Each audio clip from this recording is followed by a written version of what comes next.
My husband likes pork loin. I do not, but I make it for him. I buy him a pork loin. We always cook it in a cast iron. We use a little bit of fat. We'll use tallow or pork fat. We've got ground cumin, dill, smoked paprika, salt, garlic powder, and then I always use a couple of chili powders. One is just regular chili powder, and the other one is just whatever I have on hand or whatever I've mixed in here. It's not salt. I just reuse these. So ancho chili powder, whatever kind of chili powders you like to get, but I always like to mix 2 chili powders so it's just not one note, and spicy brown mustard. And this is what I do. Now that I have my skillet warming up, I will salt the pork pretty liberally. And one of the first things that goes on is dill, which people don't expect to go on pork. And then I will do that on the other side. Dill and salt. I already salted this side actually, so I'll just do the dill. So that's the first thing I do. I keep one hand clean, one hand's touching the pork. Ugh. Okay, next thing is the mustard.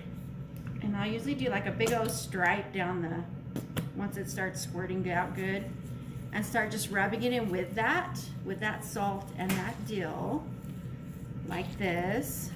I might need a little more on that side. Oh, that was nice. Where's my dogs when I need them?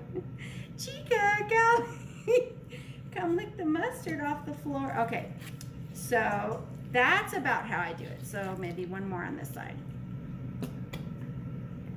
And the only reason I kind of came up with this is because a while back my husband brought a pork home, and I do not like pork. I don't really cook pork. I don't really eat ham. I'll eat bacon till the day is long, but okay, cumin. So he brought it home, and I was just like, oh yeah, I'll cook it, you know, I'll do that.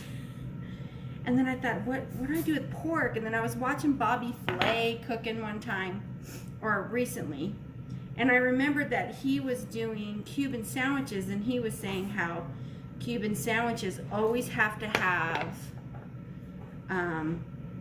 dill and mustard, or it's not a Cuban. And I was like, so, or dill pickles, I guess.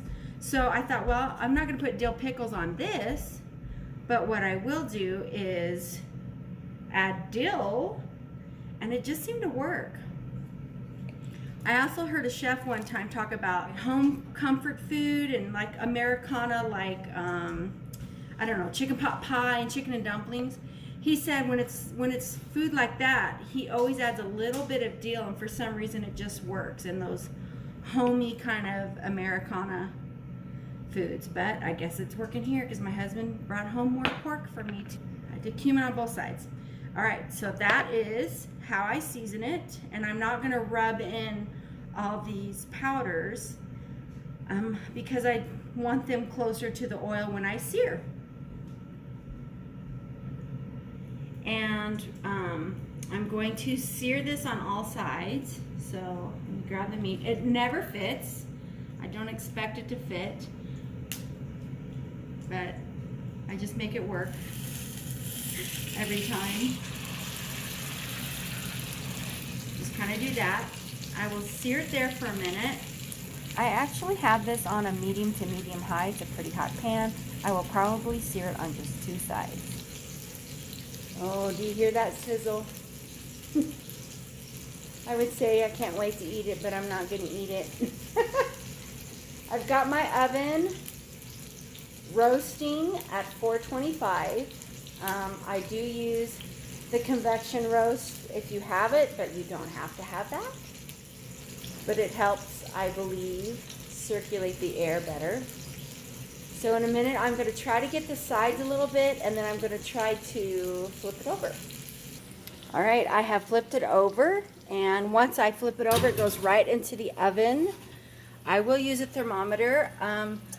I like to make it to where the middle of the pork is about 150 degrees. All right, it's in the oven. The thermometer is inside. It's looking happy. And I will show you when it is done what it comes out like. Easy pork. All right, so this was about 3.5 pounds. It was in there for about a little over 35 minutes. I will take my thermometer out here.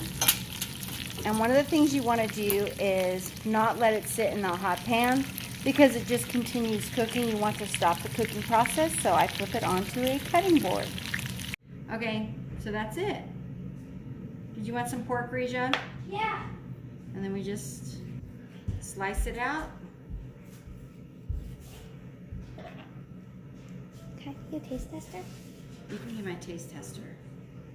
There.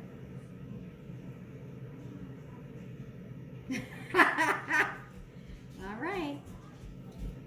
So I'll slice some slices and let everybody nibble on it, I guess. All right, make it at home. Tell me what you think.